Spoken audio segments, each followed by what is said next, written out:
या तरुणांमध्ये जर देशाभिमान जर भिनवायचा नसेल तर मग कशामध्ये भिनवायचा? म्युन्सिपालिटीच्या नळात? हे मी असंच लिहित जाणार, मला खटल्यांची पर्वा नाहीये. काल माझ्याकडे आणखीन एक नोटीस आली परभणीची, घाला म्हटलं. मला जे देश हिताचं असेल तेच मी करत राहणार, मला खटल्यांची पर्वा नाही. पण धोका काय? फालतू फालतू असे प्रत्येकजण पत्रकारांच्या विरोधात जर कोर्टात जाऊ लागले तर लिहिणं मुश्किल होईल. न्यायमूर्तीच्या शेजारी आम्हाला चेंबर ठेवावं लागेल. अग्रलेख लिहिला, न्यायमूर्तींकडे जायचं, त्यांना सांगायचं बघावं काही गडबड नाही ना, भानगड नाही ना, प्रॉसिक्युशन होणार नाही ना, खटल्यासारखं नाही ना. मग राहिलं काय तुमचं स्वातंत्र्य? म्हणून माझं असं म्हणणं आहे की आमच्या लिहिण्यावरती बंधन येता कामा नाहीये. त्याविषयी कोणी म्हणतात की आमच्या एका खासदार मारलं, जोडणार की शिवसेनेच्या तिकिटावरती निवडून यायचं आणि बदमाश तिकडे जातात, मग त्यांना काय ओवाळू? आणि आता प्रश्न विचारला की समजा उद्या तुमच्या हातामध्ये सत्ता आली आणि तुमचे आमदार तिकडे गेले, तर मात्र आज तुम्हाला सांगतो सगळ्यांना, यापुढे एक आमदार जर शिवसेनेतनं फुटला तर मात्र कायद्याची पर्वा न करता त्याला रस्त्यात तुडवा.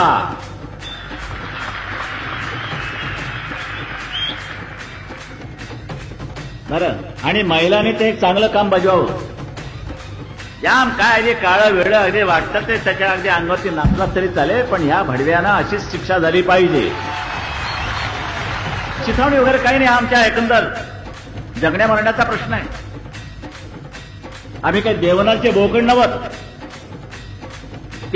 काल प्रकारचा भांज्याचा खटीक खाना नाहीये. श्रीलंकेत हिंदू उभे राहिलेले आहेत, प्रत्येकाच्या गळ्यामध्ये झेंडूची माळ आहे आणि ते आपले चाललेले सुरापर्जित वगैरे वगैरे, चलो साले एकेकाची मुंडी घाल त्याच्या ह्याच्यात. हे नाही जमणार. गांडूची अवलाद म्हणून कधीही जगू नका, मेलात तरी चालेल. जसं मुसलमानांना सांगतो ना, 3,500 हिंदूंची एकंदर देवळं पाडण्यात येऊन त्याच्यावरती मशिदी उभ्या राहिल्या. 3,500. आम्ही काय म्हणतो, आम्हाला 3,500 तुमच्या मशिदी पाडायच्या नाहीत, आम्हाला आमच्या फक्त 3 मशिदी द्या. बाबरी जी पडली 2 पाडायच्यात आणि ती काशी आणि मथुरा, बाकी ठेवा की तुमच्याकडे, घाला लोटांना. माझ्यावरती आता नवीन मारेकरी आलेले आहे. खलिस्तानचे 2 काहीतरी एकंदर गट आहेत अजून जिवंत, बाकी बहुतेक त्या रिव्हेरो आणखी गिलनी संपवले, अजून 2 जिवंत आहेत. त्यातला एक मारेकरी जुहूला आला आणि जुहूहून पाकिस्तानला गेला. माहिती कोणाची? पोलिसांची.